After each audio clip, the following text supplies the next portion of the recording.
काशी की यात्रा उन सभी सुषुम्ना क्रिया योगियों के लिए एक रोमांचक और प्रत्याशित यात्रा थी, जिन्होंने अपने सपनों और दर्शन में देवी देवताओं और परम गुरुओं की उपस्थिति का अनुभव किया था।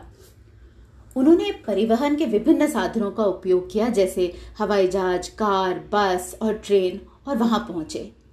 प्राचीन काल से हमारे वृद्धों ने हमें काशी दर्शन प्रतिरस्तु का आशीर्वाद दिया, जिसका अर्थ है काशी की यात्रा करने का दिव्य अवसर प्राप्त करो।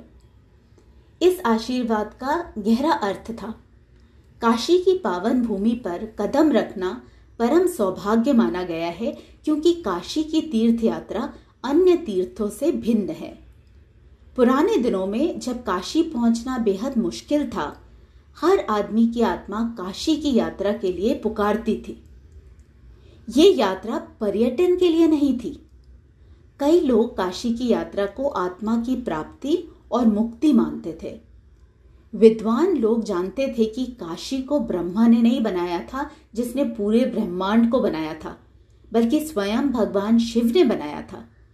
पुराण हमें बताते हैं कि जब पूरा ब्रह्मांड पानी में डूबा हुआ था, तब भगवान शिव ने काशी की भूमि बनाने के लिए अपने धनुष पिनाक का इस्तेमाल किया।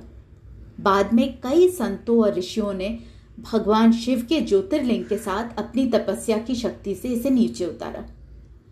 भगवान ब्रह्मा की रचनाओं में जन्म और मृत्यु के चक्र हैं, लेकिन काशी जो स्वयं भगवान शिव ने बनाई थी, वो हमेशा के लिए मौजूद रहेगी।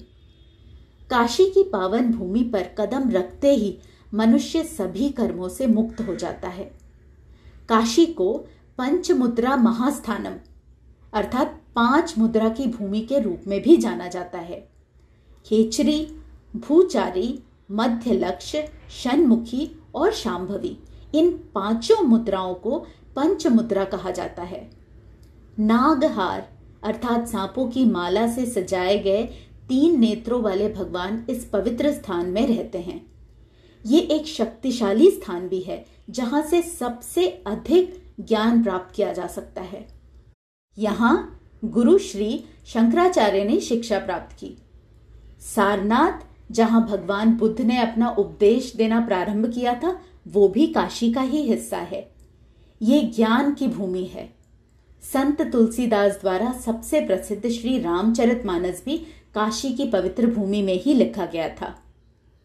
पूज्य श्री आत्मानंदमयी माता जी के संरक्षण में सच्चे आध्यात्मिक प्रशिक्षण का अनुभव करने के लिए सभी सुषुम्ना क्रिया योगियों ने यंत्र, तंत्र और मंत्र की इस अद्भुत भूमि, जहां ज्ञान का निवास है, उसके लिए अपनी यात्रा शुरू कर दी है।